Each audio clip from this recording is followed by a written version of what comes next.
Dilaporkan 8 rudal Israel menargetkan gudang senjata dan sejumlah markas besar Hizbullah di Lebanon pada Kamis 16 November.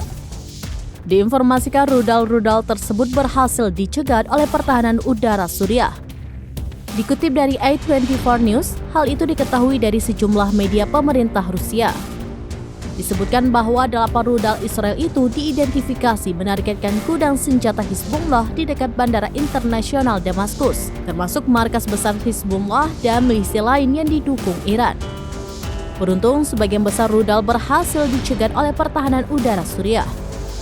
Meski demikian, sejumlah rudal yang lolos dilaporkan menyebabkan kerusakan material. Rudal tersebut menghantam jalan menuju Bandara Internasional Damaskus, yang mana bandara tersebut memang belum difungsikan akibat serangan udara sebelumnya. Selain itu dilaporkan pula bahwa rudal Israel yang lolos menghantam markas Hizbullah. Meski demikian, pasukan pertahanan Israel tidak berkomentar apapun terkait serangan tersebut.